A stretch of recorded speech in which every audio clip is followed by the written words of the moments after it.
Welcome back, everybody, to On the Ball, the podcast from the Vanderbilt Sports and Society Initiative. I'm Andrew Maraniss, and I am thrilled that our guest today is Chris Kluwe, who's the former NFL punter living in California that has been in the news recently for speaking up at a council meeting in his hometown of Huntington Beach, California. Believe you lost your job at a high school football coaching job because you spoke up and used your voice. You're somebody that has always looked for opportunities to speak out on behalf of other people and for justice. And so, Chris, I'm really honored that you would take a minute to join us today. Thank you. Yeah, no, thank you for having me on. I'm looking forward to the conversation. All right.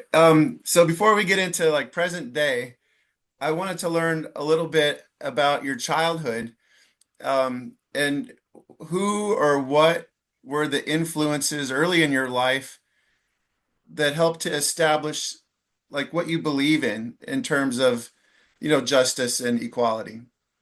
Yeah, so I grew up in Southern California in Seal Beach, and I'm not going to say like a super diverse community, but definitely like as a beach town, it's more fairly diverse. Like you get a pretty good eclectic mix of people in there.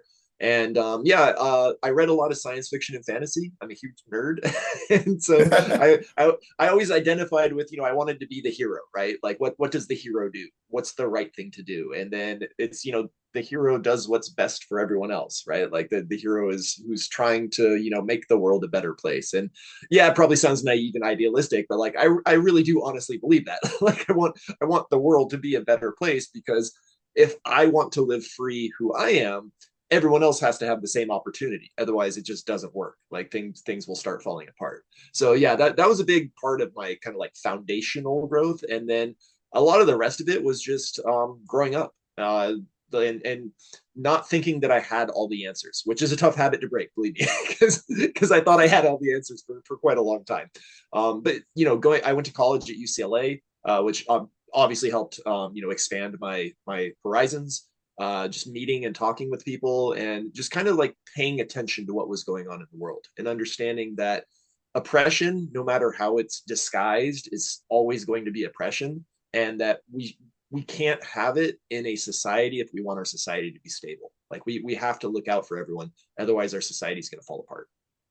Absolutely. Well, I work here at Vandy, but I also have a side life as an author of children's books, nonfiction that use sports as a way to talk about issues like racism and sexism, homophobia, anti-Semitism, fascism, and spent a lot of time in school libraries. I was just in St. Louis and three schools here in Nashville last week, and it was interesting to hear you mention that it was like reading books as a kid that helped kind of propel you. So, I mean, do you remember any of the books that were especially meaningful to you, or was there a school librarian like in your past that was influential for you? Yeah, so I was really fortunate that my parents also really love books, and so growing up, we had like a pretty much a mini library in the house. So a lot of the was it the Hardy Boys books, Tom Swift, Piers Anthony, although he's become a little problematic now. A lot of sci-fi fantasy, Chronicles of Narnia, The Hobbit, and like all of those like were available to me in the house. And then I would also go to our public library in Seal Beach and check out books to find stuff to read. But yeah, it was very much just having access to a broad array of things to read. And I love reading, and I'm also fortunate that I can read really fast. So I Okay. just tear through books. And then once I started being able to grasp tougher concepts, I would just go look at my parents' books, right? Like so I'd start reading, Tom Clancy novels, and then John Grisham novels. And it's like, okay, like these are all interesting things. Like, let me absorb what's in here and then figure out, okay, what makes sense, what doesn't make sense. And so to me, that's why libraries are super important, is because I know not everyone has the same advantages that I did. And so they need a space where they can just go check out a book and read a book and experience different viewpoints and live someone else's life for a couple hours, a couple days. And to that reason, libraries have to be apolitical. Like libraries cannot have a political agenda, because they're supposed to be open to everyone. They're supposed to serve the entire community, and they're supposed to challenge you. Like it's okay to have challenging ideas in books, because if you never challenge yourself, you're never going to grow as a person. Absolutely. And we'll get there. Your your civil disobedience was related to an act of the library out there in California. So I was curious when you were a kid or in high school, like, do you remember some of the first opportunities you had to use your voice or to try to help other people? Whether it was like sitting next to the kid in the cafeteria that nobody else was friends with, or was there an issue that really bothered you when you were a kid that you had a chance to have your own little speech or picket line, or like what was some of the first experiences you had? So I was one of the kids that no one would sit next to. So Okay. I was a huge nerd growing up, right? Like I had the thick Coke bottle glasses. I was always reading a book. I mean, and I had my friend group, but like we were all pretty similar. So, and this was back in the time when it was definitely like the jocks versus the geeks. Only I also happened to be really good at sports, so Yeah. that was kind of a mind bender for quite a few people.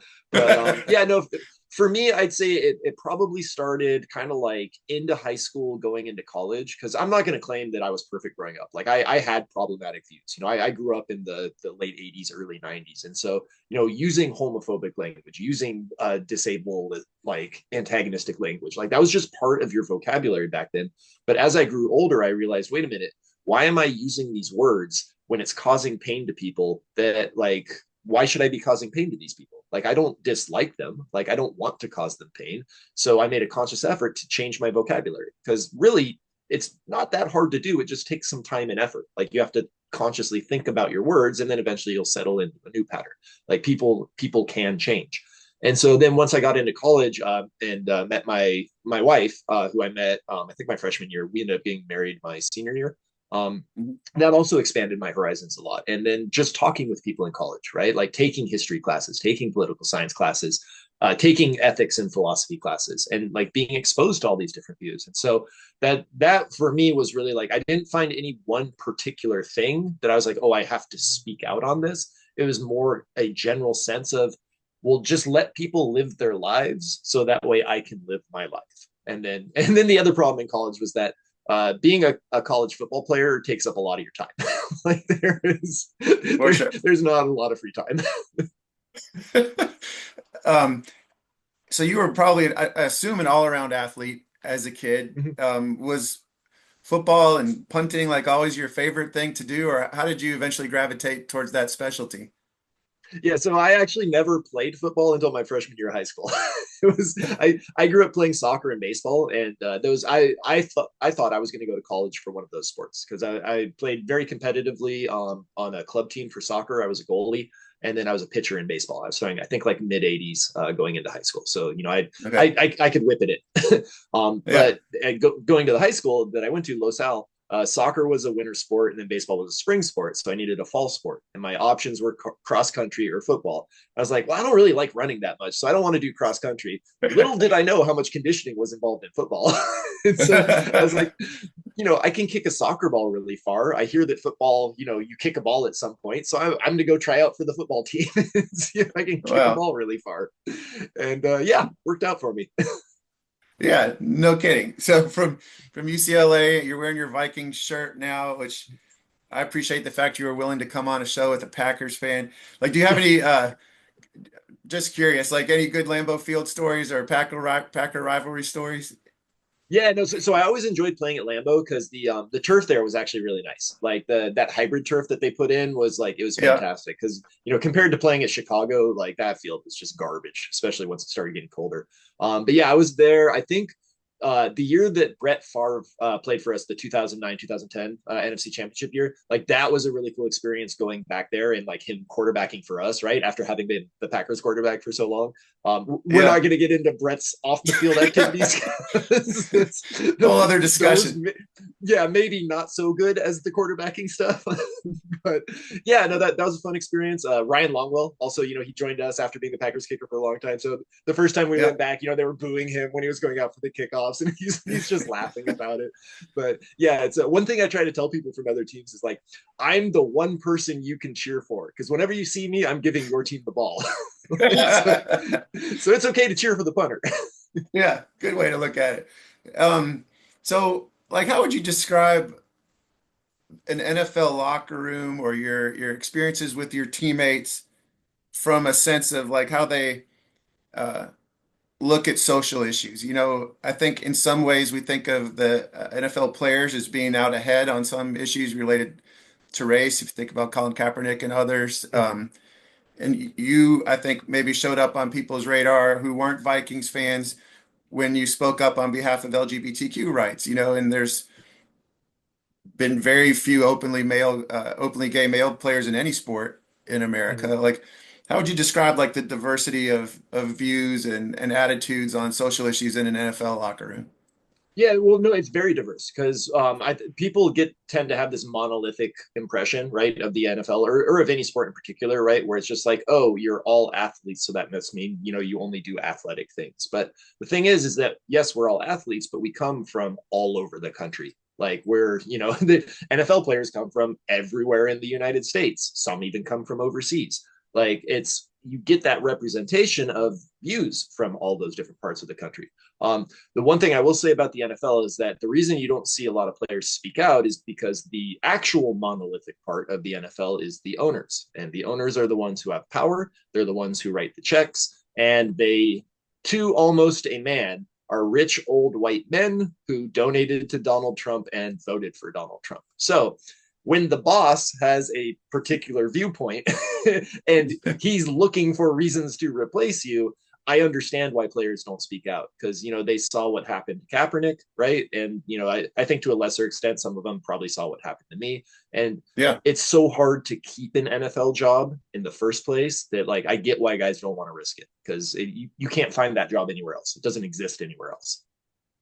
Okay. And so in your situation, you had stood up for a player on another team, right? For the Mm-hmm. Ravens who had been supporting LGBTQ, and it caused a bit of a rift with your coach with the Vikings. For those who Mm-hmm. aren't familiar with that story, can you share a little bit about that episode with your team? And I believe you mentioned, it's the owners of most of these teams are kind of the problem, but in reading about your story, it sounds like perhaps you had support from the owner of the Vikings, but not Mm-hmm. others in the organization. Right. Yeah. So I originally started speaking out for LGBTQ rights in, I think it was like the summer of 2011, 2012, whatever it was, is my last year. So Okay. basically I was approached by a group called Minnesotans for Marriage Equality. And they had seen my Twitter account and they asked me like, hey, are you interested in helping defeat this state amendment that's going on? And the state amendment would have banned same-sex marriage. And so I thought about it for a bit. I'm like, you know what? Actually, yeah, I would be interested in helping you defeat this amendment because I don't think states should be enshrining discrimination into their state constitution. Like that doesn't feel like a particularly American thing to do. So I was doing radio appearances, a couple of like talks and live appearances, and like getting some attention locally, but not really a whole lot. Like it was more just kind of raising awareness. And then a Baltimore state senator, Emmett C. Burns Jr., he had written a letter to the Ravens telling them that they had to silence one of their speakers or one of their players, Brendan Imbedejo, who is also a UCLA alumni. So there's, Okay. we tend to cause some trouble where we go. But yeah, because Brendan had been speaking out on this stuff for quite a while, and Maryland was facing a similar amendment issue where it was trying to ban same sex marriage, and so I had two issues with the open letter that the State Senator Burns had sent, and the first one was that like, okay, you're a political public official, and you are telling someone that they can't speak out, and you wrote this on official state stationery. Like Yeah. that is the clearest violation of the First Amendment that I can imagine. Like you can't do that as an elected official. Like, and then the second part is, why do you care if gay people get married? Like it's not going to affect your life. And so I wrote an open letter back and submitted it to Deadspin, and they titled it with, I mean, I'm pretty sure it was the title that made it go viral, but they titled the letter "They won't magically turn you into a lustful cock monster," because that was Right. one of the phrases I used in the letter. And That's yeah, a sure enough. colorful letter for sure. Oh yeah, yeah. No, I used a lot of inventive swearing in that one, and so yeah, that went super viral. Started getting a whole bunch of attention both locally and nationally, and then yeah, started getting pushback from my special teams coach Mike Prefer, and then from my head coach Leslie Frazier. And so from my special teams coach, it felt personal in that like he didn't agree personally with the stance I was taking. For my head coach, it felt more like he just didn't want the attention. He's like, just stop. Like, I don't want you talking about this. However, the owner of the team, Ziggy Wolf, like he came up to me at the game because we were playing the Jaguars. It was our opening game. And so this was like 2 days after the letter had gone viral. And he's like, Chris, I just want to say, I think what you're doing is great. Like, keep it up. And so now in my head, I'm conflicted because I'm like, okay, well, I have my coaches saying, hey, shut up, don't talk Right. about this. And then I have the owner saying, hey, you're doing a great job, keep it up. And so I actually went and talked with Coach Frazier, and I was like, hey, like, I'm getting mixed signals here. He's like, Right. well, the owner wins. So it was like, so yeah, I had made it clear that I had no intention of stopping to speak about this. Because the thing is that I wasn't talking about this in the locker room. I wasn't out there, waving a sign on the field. Like, this was very much, this is me as an American citizen, a private citizen. This is what I care about. This is what I'm doing on my time away from the job. And everyone should have the right to speak up on political issues away from their job. Like, that is another First Amendment issue. Like, you Hmm. have the right to speak your views, no matter what those views might be. And so yeah, that season was pretty uncomfortable because yeah, my special teams coach was making some homophobic remarks, and I'm kind of like, can I get through it? Like, hopefully, like, it'll be water under the bridge at some point. Then they let me go at the end of the season. I was like, well, my stats are the same as they were the previous 7 years. And Right. I've set most of the team records at this point. So I'm pretty sure it wasn't for my punting. And then, yeah, I eventually wrote another letter saying I was fired by two cowards and a bigot. That one went pretty viral, ended up suing the team for wrongful termination, settled the lawsuit. They had to pay a bunch of money to local LGBTQ charities. And then they had to put on a workshop for LGBTQ rights, like at the Vikings Yeah. facility. It took them like 5 years to actually get around to doing it. They only did one, so I don't know how much of a commitment there was there, but at least they did what was legally required of them. Okay. So, I mean, I imagine you felt like standing up for yourself and for other people was worth it, even though it likely cost you your NFL career. Or Mm-hmm. is that a fair statement? Yeah, absolutely. And that was one of the conversations I had with myself, like before I even started doing this, is like, okay, what are the potential consequences of my actions? And I knew I could potentially lose my job over it. And to me, it was okay, well, I've saved up enough to where, like, if I live within my means, I'll be okay for the rest of my life. My family will be okay for the rest of our lives. Like, so, financially, yeah, it's gonna suck because I would have made a bunch more money had I stayed silent. But I want to live in a world where if I was in trouble, someone would speak up for me. And again, the only Yeah, way I can live in that world is if I have the platform and someone's in trouble, I have to speak up for them. So it really was like, okay, I'm in the position where, like, if you're gonna talk the talk, you got to walk the walk. And yeah, so like I got to speak up. that's awesome. And you're still wearing a Viking shirt, so I Yeah, mean, you must it's not. comfy workout gear. It's, Yeah. and I do have a soft spot in my heart for the team because the fan base is just like eternally suffering. That Right. the Vikings always find some weird new way to throw it away, right? Like, and I've been a part of that, right? The 2010 NFC Championship game. I mean, we outgained the Saints, I think, by like 300 total yards or something like that. Yeah. And we just had six turnovers. So it turns out it's really hard to win a football game when you have six turnovers. Yeah. So a couple years, or not long after, you have that experience with the Vikings, Colin Kaepernick is taking a knee on the sideline.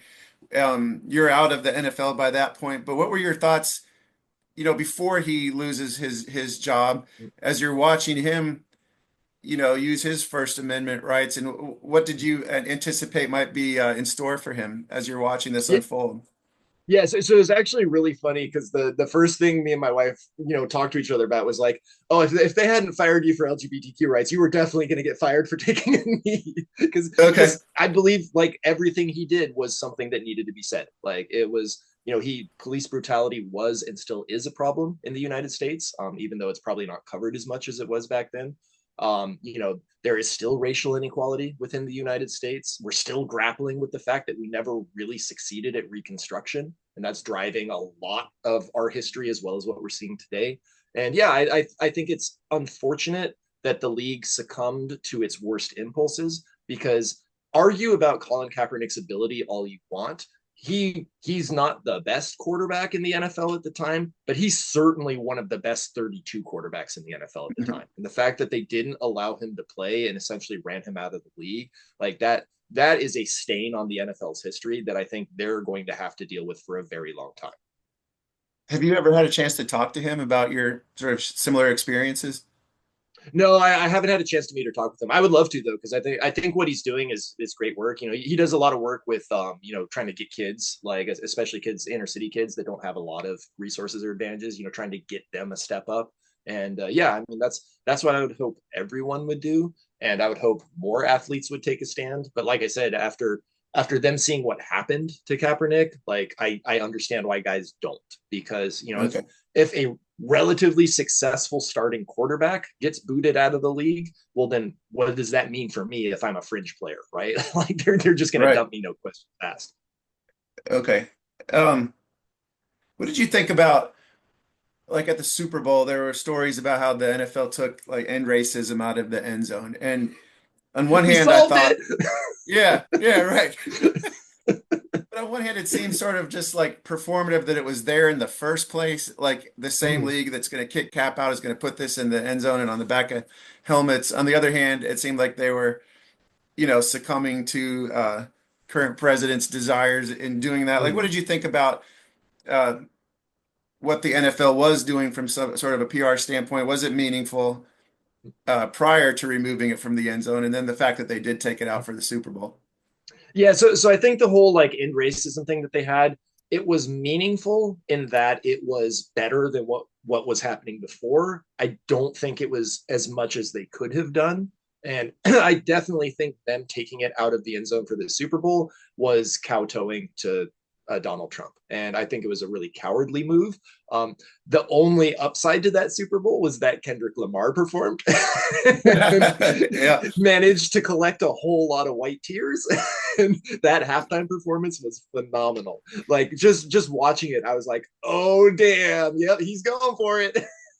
Like yeah, it was just, I mean, the framing, the visuals, everything about it was fantastic, because it was like, hey, we're part of America too. Like you may have taken out the end racism from the end zone, but like this is Black America, and there's gonna be a lot of angry white people about it. So guess what? mhm, We didn't fix racism. It's still there. yeah. So I'm curious. I talk a lot to teenagers about not being afraid to use their voice, and you obviously use yours. What type of feedback have you gotten from white teammates who see you doing this, whether they admire you but just don't have the courage to do it themselves? Have you inspired some of them? Do you get kind of like, what are you doing? Like you're a sellout kind of reaction? Like what's that been like for you with other white teammates or people in the community?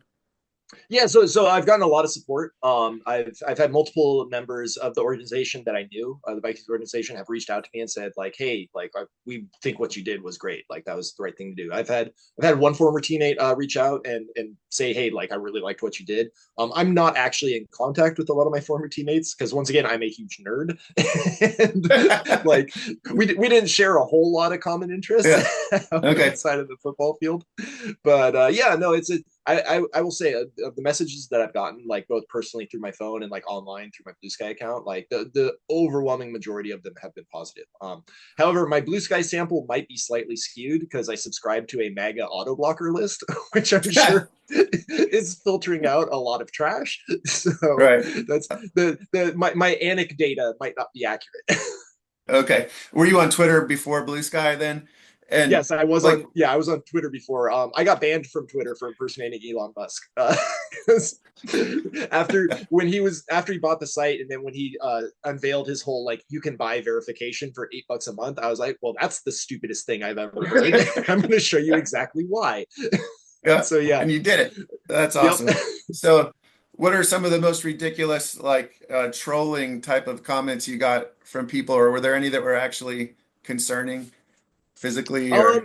Um, None that have been concerning. Again, on Blue Sky, like a lot of those get filtered out through the list that I'm subscribed to, and that's also like why I cannot recommend Blue Sky enough. Like having the nuclear block option is fantastic. And for those who aren't Hmm. familiar with Blue Sky, it is very similar to Twitter in that you have we call them skeets over there, and yes, we know it's a disgusting thing, but that's what Blue Sky is. And so you have your skeets, you have your reskeets, you can quote Hmm. skeet, and but yeah, there's also the block option, and so in Twitter, the block option just meant that person couldn't interact with you, but they could still see your account, right? They could still like take screenshots of what you were doing and then post it to their account.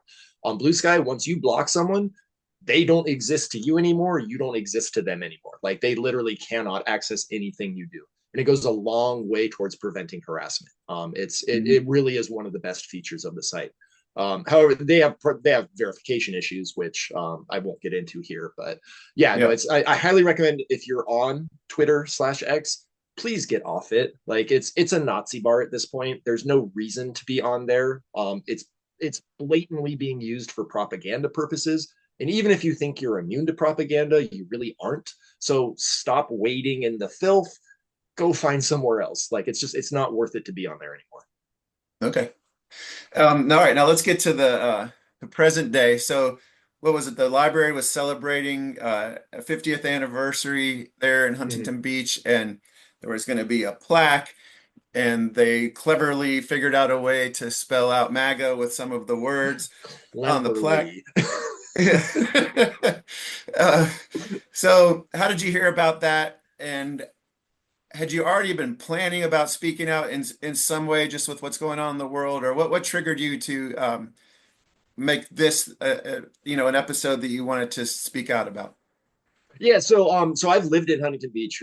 My family and I, we've lived here for the past, I think, like 15 or 16 years. I grew up around here in Seal Beach. Seal Beach is about like maybe 4 miles away, so it's pretty close. The communities overlap a lot, and there's always been a like Nazi/KKK problem in Huntington Beach, but the city was making a lot of strides towards minimizing that and trying to remove it. And so when we bought our house here, back in I think it was like 2008, 2009, like the reason we settled here is because we thought the city was moving in the right direction. And for a decent amount of time, it was moving in the right direction. Like we started getting Democratic people elected to the city council because this is a city that tends to lean right. It's a lot of small C conservatives that live here.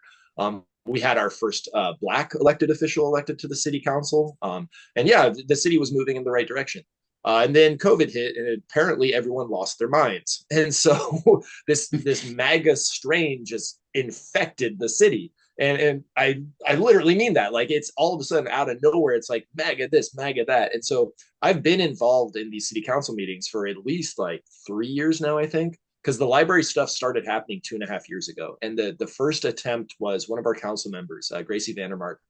She wanted to ban a bunch of books from the children's section. The vast majority of these books were books dealing with LGBTQ issues. And so the Mhm. community was like, hold up, like that's a book ban. You can't do that. So there was overwhelming opposition to this. And she kept trying to claim, oh, this isn't a book ban. It's not a book ban. But everyone's like, no, it's a book ban. Like you're trying to remove books that have been vetted and verified by the librarians, and that's their job. One of her favorite talking points is she likes to say, these are pornographic, like because they'll have illustrations, right, of someone naked, like to show, okay, here's what happens. Or if it's a sexual education book, like here's a sexual education, like what that looks like. And just like, this is pornographic, and it's grooming kids for pedophiles. And it's like, well, no, it's not pornographic because the booksellers can't sell pornographic books. Like Right. that's literally in the rules. Like they can't do it. So Yep. School it's librarians do their job. Yeah. right, exactly. Like, and these are people that have spent a very large amount of time learning how to do their jobs. Like, being a librarian isn't just you show up and then stamp the, the book card. It's like you Right. actually have to know what you're doing. And so, yeah, so that was the first attempt. Then her second attempt was this was about I think like 3 or 4 months later. She wanted the city council to install this book review board of I think it was like 21 people who would determine what was appropriate content for the library. And anything that was Hmm. deemed inappropriate content would go in its own special little section that was, curtained off, and you had to have, had to go apply for access. And the community's like, well, you're just trying to ban books again. Like Yeah. that's please leave the library alone. So another huge outcry over that. We started a petition to get rid of the book banning committee. It got over, I think, 16 or 17,000 signatures, so well more than what it needed to be brought to a ballot measure for the city. The third attempt, they're like, okay, well, we're going to privatize the library. Everyone's like, you're Really? gonna what? What? because the Huntington Beach Public Library, it takes a minuscule amount of the city's budget. It's widely regarded as like one of the jewels of Huntington Beach. It's actually on like the picture in front of the city buildings of like, here are the cool things you can do in Huntington Beach. It's like Right. dog beach, surfing, the central library, Central Okay. Park, like it's right there. And so they're like, well, we're going to privatize it. It's not fiscally functioning properly. And it was like, no, you can't do that. So we started another petition that got 16, 17,000 signatures. That's also been, approved. I'll get into those two in just a second because they're also related. And then the Hmm. fourth thing was the most recent one was the MAGA plaque. And at this point, I was like, okay, this is disgusting on a multitude of levels. The first of which being you're not listening to the community. Like we have told you over and over and over. And I'm at these meetings, I'm seeing people speak out against this, and it's 90%. Like it's overwhelming that people do not want them to do what they're doing. And in the case of the MAGA plaque, it was super overwhelming. It was like, A, this thing is ugly as hell. B, we don't want our library to be a political space. Like we don't want political messages on the library. This is a plaque that should celebrate the library. And Right. in their first draft of the plaque, the library itself was in the smallest font on the plaque. The MAGA acrostic was in the largest font on the plaque. So, Okay. they weren't really Mhm. subtle about it. And so then they approved the plaque at the next city council meeting. And that was the one I believe I spoke at where I was like, okay, I need you to understand what MAGA stands for. And I knew they were going to approve it because they're like all seven of them are they are true MAGA believers. And Hmm. they bring in the other problem with Huntington Beach is we have a couple mega churches in the area, and so they go to the church, they get everyone whipped up, and then they drive them out and they vote, and so that's unfortunately driving a lot of our current local politics. Um, so I knew, okay, I need to make a statement here. Like this is not okay. Like you're not listening to the community. If you're not listening to the community, well then the next step is civil disobedience. Like I'm a history and poli sci major. Like that's just the way things go. Like that's Yep. the community's not being heard. You're going to hear us in some way or another. And then the other thing I wanted to point out to people is that what's happening in Huntington Beach is a microcosm of what's happening in the nation at large. Like our city council doesn't care about us as a community. They care about accumulating political power for themselves, making their way up the political ladder. And we've seen that with multiple members. Our previous city attorney kept bringing nuisance lawsuits against the state to prevent the building of affordable housing because he knew that eventually the Trump team would notice that. And sure enough, he's now working in the Trump Department of Justice. Ironically enough, I believe he's been appointed to the Civil Rights Department. So we'll see how that goes. Okay. One of our other council members lived in the city for all of 2 years, now ran for state senator in one, clearly wasn't here in Huntington Beach to care about the city, just wanted to use it as a springboard for political aspirations. And that's what they all want. That's what they're showing with their actions. And that's not what a city council should be about. It should be about the city. It's supposed to be what's best for the community here, not what's best Hmm. for one individual group. So yeah, long story. Now the tangent I Yeah. mentioned earlier, those two petitions that we came up with, those were also on the agenda at the meeting that I got arrested at. So Okay. they delayed, they didn't actually rule on them, which was technically illegal by a state law. Like they only have a certain amount of days to actually rule on this. So at Okay. our most recent city council meeting, they decided, okay, well, yes, we'll let the petitions go through because they realized if they kept ignoring it, like they were gonna be in real hot legal trouble. They had three options of the way they could do it. They could either adopt the petitions as written, which meant no more banning board, and if privatization of the library were to occur, it would have to go to a public vote first. Okay, so those are the two petitions. The second option would be put the petitions on our next general election, which wouldn't really cost us very much as a city because the infrastructure is already in place, right? It's, you're already All right. printing up the ballots, you already have the voting booths, everything. So the third option is hold a special election, in which case you're going to have to spend a crap ton of money. And it's probably going to be lower turnout because it's not during a normal election. All Naturally, right. they chose the third option. So Okay. we have these special elections coming up in, I believe it's in June. And so now my goal is going to be making people aware of the fact that we really need you to come out and vote for this because they're going to drive the mega churches. Those people are going to show up. We need to counter it. We need to protect the library. Because if a library starts being censored, it's no longer a library, it's just a propaganda. Yeah. Now, when So you were preparing to speak, I was, you talked about comparing the MAGA movement to a Nazi movement. Like, I'm just curious about how you actually like. How did you write it? Were you sitting at a computer? Were you sitting out at the beach? How did you come up with the thoughts that you wanted to convey? And then how did you make the decision that speaking wasn't enough, that you actually did you want to get arrested? And how did you make that decision? yeah, so when I was writing it, like I knew I was probably gonna have to be brief because they've also been limiting our public comment time. You're supposed to get 3 minutes, but they keep claiming, oh, there's too many speakers, you're only gonna get a minute. It's like, well, great, thanks. And so when I was writing it, I knew I wanted to equate the MAGA movement to what the Nazis did because I'm a history and poli sci major and like I can Yeah. see the parallels. And that's why in my speech I go through step by step, like first the Nazis came after the trans people. First, the Trump administration came after the trans people. Nazis started trying to dismantle the government so they could accumulate power in one central body. Trump is trying to dismantle the federal government with the help of Elon Musk to accumulate power into the executive branch. Hmm. It's like there's a whole list of things that happened. And Governor Pritzker actually made a really good speech about that. I think it was like 2.5, 3 weeks ago, where he did the same thing. He laid out like here's how Germany went from a republic to a dictatorship in I think it was like 53 days or something like that. And like that's the playbook. Like that's what they're doing. And everyone thinks, oh well, it's not going to end up with people dying or concentration camps. But the problem is when you decide that a group of people cannot exist, which is what they're doing with trans people, you have to figure out what you're going to do with those people. And eventually you're going to figure out, well, it costs too much to feed them. It costs too much to deport them or put them in a camp. It's a lot easier to just let them die. And treating people as things, denying someone the right to existence, that's the first step towards genocide. And that's what's happening.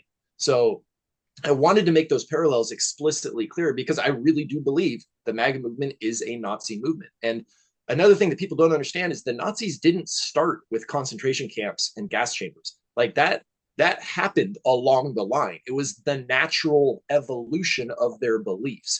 And right now, the Trump administration isn't saying, oh, we're going to, I mean, they literally are saying we're going to put people in concentration camps. Like they're already shipping people off to Guantanamo and then Panama, Hmm. leaving them in a jungle surrounded by chain link fences. So like that's already happening. But like they're not going to explicitly say, oh, we want to kill, LGBTQ people. They're just going to make the conditions for that to happen occur.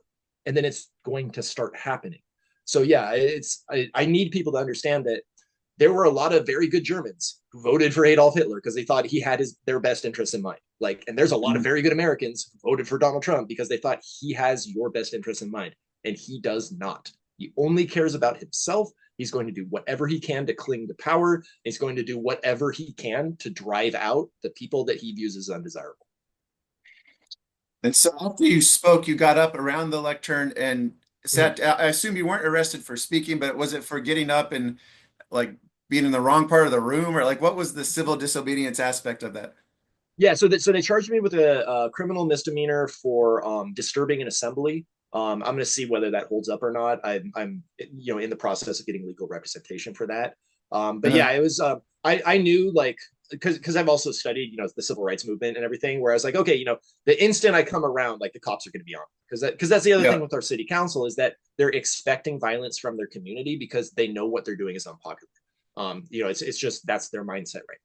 And so I was like, okay, the cops are probably going to be on me pretty quick. So if you see the video, like I deliberately keep my hands at my side. The instant I feel the police, I put them behind my back. I warned the cop. I'm like, hey, I'm going to go limp. So go down to the floor, comply with Yeah. everything they're asking me to do. They asked me, hey, are you going to walk out of here? I'm like, sorry, you're going to have to carry me out. And so, Okay. they like again, civil disobedience. Like I don't have to like I'm not trying to fight back or cause you harm. I'm just not going to comply, right? Like that's the whole point of civil disobedience. I am here, you have to pay attention. So yeah, so they carried me out of the room. At that point I was like, okay, you can let me down now. Like I'm not trying to make your lives miserable. Like this isn't Yeah. my goal here isn't to upset the police officers. It's to show the city council, yeah, what you're doing isn't cool. So marched me over to jail. had me in the jail cell for, I think it was like 2 or 2.5 hours before they actually booked me with something. And from what I saw from the jail, both the detention officials, what they told me and what they told my wife when she called, is that it was supposed to only be like an hour long process. Like it really shouldn't have taken very long. And so Okay. I'm wondering if someone from the city council made a call and we're like, hey, you got to stick something on this guy, right? Yeah, yeah. Like, What so was it then she like got in out like, this? oh, I'm sorry. sorry, go ahead. Oh yeah, What no, was it I was like gonna in the say, cell? so the cell itself, I mean, it's a jail cell, like a lot of Is there concrete, a anybody in lot of there bright. with you? Nope, just me. There's a drunk guy in another cell that I could hear. Like, couldn't see him, but like I could hear he's like super obviously drunk, you know. And like as I've been saying, to the Huntington Beach Police Department's credit, like they were very professional. They were polite. Like I believe I tweeted afterwards that was like I rate it 4.5 out of 5 stars. The only thing that was missing, the bench in the cell was a little hard. I could have used some Okay. cushions. So Yeah. What did your wife think about all of this? so she was kind of exasperated, but also like not surprised because she knows who I am, right? We've been married, I think, God, what is it, like almost 20 years at this point, and so yeah, she's like, yeah, no, that sounds about right. Well, I mean, it's things to this point, the things that were unfolding were things that you wanted to happen. Then the news came out that you were fired from your high school football coaching job. Is that something you also anticipated? Were you caught off guard by that? So that was something that I knew was a potentiality. I was hoping that the school was going to be braver than they were, because you see the same thing happening, this assault on public institutions across America right now, where they're trying to silence voices. Like they did it last year with the protests about Palestine and Gaza. Like they crackdowns on students, even though students are peacefully protesting. They're getting rid of DEI initiatives. They're canceling classes. They're saying you can't teach certain subjects. And the problem is a lot of these institutions are preemptively complying with a fascist dictatorship, and like you can't do that. You have to fight. Like you have to stand up for your students. You have to stand up for your employees, and you have to stand up for yourself, because rolling over now isn't going to help you. Like you don't stop a bully by letting him hit you. Like it's not how it works. And so yeah, I knew that it was a potential thing that could happen with the school. I was really hoping they would be braver. I'm also exploring my options there because I've been told I have a fairly solid First Amendment case. And then they retroactively tried to claim that the reason they fired me was because I made violent threats online, because I made a post that had a video attached where we explicitly said, please don't review bomb the library. Like if you're going to review bomb something, find where the city council members work and do it there instead. And so my post attached to the video was, I can't believe I have to say this. Like, stop fucking with the library. Like, find where the Right. city council members work and go blow those places up instead. And so they took the post out of context and didn't include the video. And a bunch of right wing people, contacted. I think they contacted the school. I think they contacted the cops. And like, he's making violent threats. And so in the meeting where the school let me go, their exact words were, "We're getting too much attention. We have to let you go." There was no mention of any sort of violent threats. There was no mention of Mm. anything that could have been construed as this was the reason. And it was a very cordial meeting. Like I know the people at the school. I've been coaching there for I think 6 years at this point, and like I've never had anything like that in my nature. Like I've never had any feedback from anyone saying, "Oh, Coach Kluwe's out of control," or he's saying the wrong thing. So like, no, I have parents come up to me at the banquet at the end of the year saying, "Thank you so much for coaching my kid. Like he learned a lot. Like we're really happy you're the coach here." And so Uh, yeah, that one felt like, because they blasted it out on an email to all the parents in the district, and this was I think about 3 days after the meeting where they let me go. So that one kind of pissed me off because I was like, okay, like this seems like you're retroactively searching for a reason as to why you fired me, and you're mhm. smearing my name in the process. So I am Yeah. exploring my legal options as far as that goes. Okay. So I saw Jeff Pearlman posted a video where it looked like you're out at a community rally, and you were encouraging people to get involved, and here we've talked about, like you mentioned, that other professional athletes might be reluctant to use their voice because they could lose their job.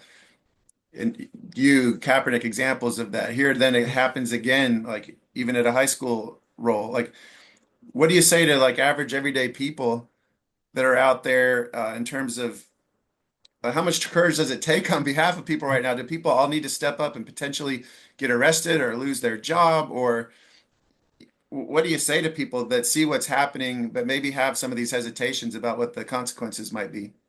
Right. Yeah. So the thing I would say is that like the struggle for civil rights has never been easy. The struggle for democracy has never been easy. Like no one is going to give you rights. I mean, you can look at it historically. Every single human right that we have fought for, we had to fight for. Like it didn't just happen naturally. And so right now there's kind of I think there's kind of this idea of, oh well, if I just go along with the way things are, they'll overlook me and like I can just continue on my path. And the problem with that line of thinking is that, as I'm sure people recently noticed with Trump's whole tariff debacle and the way he treated Zelensky in that White House meeting, is that this administration is crushing this country. Like they are going to kill the economy. They're already firing hundreds of thousands of people from the federal workforce. And eventually you're going to lose your job just from the fact of simple economics. Like you will no longer have a job because the economy will no longer be functioning and we will be Mm. in the middle of another Great Depression. So if you don't want to let it get to that point, we have to stand up together and say, no, we're not going to let that happen here. Because if everyone stands up and says, this is not what we want, then that makes a difference. Like that forces people to acknowledge the fact that the country does not want what's happening. If it's just isolated incidents of, one person here, two people there, a couple people over there, like they can poo-poo it away as like, oh well, those are just agitators, right? Like they don't actually speak for the people. So if we really do want to make a difference, like we do have to take to the streets. We do have to talk about stuff like a general strike, right? Like we have to talk about closing down areas through peaceful civil disobedience, because that's, for a lot of these people, the only thing they understand is money. And if you're seeing that with the Tesla takedowns, right? Like I don't know how familiar your audience might be with that, but Mm. an actor, Alex Winter, he started this thing called Tesla Takedown, where it's like, okay, the cornerstone of Elon Musk's empire is his Tesla stock. So if we can tank the Tesla stock, all his power goes away because everything else he's done, he's leveraged off his Tesla stock, and it's working. Like right now, I think Tesla stock is down like 50% overall. It's continuing to go down, also because people are seeing what Elon Musk is doing to the government, and they're like, this is not okay. And so, like, those are the types of actions we need to take. People boycotting Target, right? Because they got rid of their DEI initiatives. Mm. Affect their bottom line, people start changing their tune, especially business people. Well, as we wrap up here, what's next for you? Are you thinking about continuing as an activist? Are you thinking about running for office, starting a show on some cable network? Like, how are you planning to use your voice and your influence from this point on? Yes, so I've had a ton of people ask me if I'm running for office, and like, thing is, I don't want to be a politician. Like, I want to sit at home and play video games. Like, Okay. I was happily, quietly retired until I saw my country going down the toilet. I'm like, well, god damn it, I'm gonna have to do something about it.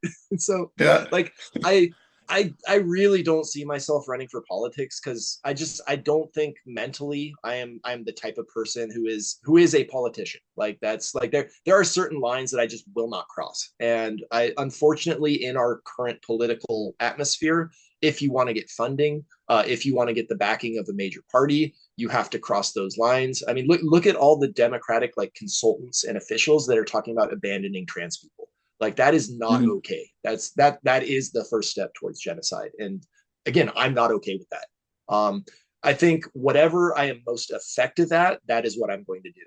And so right now, that's activism, right? That's speaking out. That's bringing attention to the local issues in Huntington Beach to show people that like this is what it looks like when MAGA comes to your town. This is how it affects your town. Um, in the next couple of months, it's really just going to be getting the word out locally about these ballot initiatives because we really do need to protect our library here. And if we don't pass these ballot initiatives, the city council is going to take it as carte blanche to do whatever they want. They're going to say, "Oh, the people have spoken. We can do whatever we want to the library." And I mean, they're technically going to be right because no one cared enough to show up. Like so yeah, that's the immediate thing that I'm worried about. The next most thing is like I don't even know if we're going to have fair elections in 2026. Like that's the way this administration is currently going, trying to seize control of the USPS. talking about voter fraud and voter ID laws. Like we also have a voter ID law that Huntington Beach passed, which is only going to be used to suppress votes. Like Mhm. again, this I know I made the Nazi comparison earlier, but I also saw another historian say, like, I would compare this to Russia in, late 1990s when the oligarchs started taking control. And I'm like, that's also a very good comparison. Like, you have the appearance of a free and fair election, but it is not actually a free and fair election. And I am very concerned that that's the path that we're going to end up at, and that not enough people will see it for what it is. They'll think, oh, well, we still can go out and vote, so therefore we're still a democracy, but we won't be a Mhm. democracy anymore. Okay. Yeah, scary to think about. Absolutely. Well, Chris, thank you for taking the time to come on this show.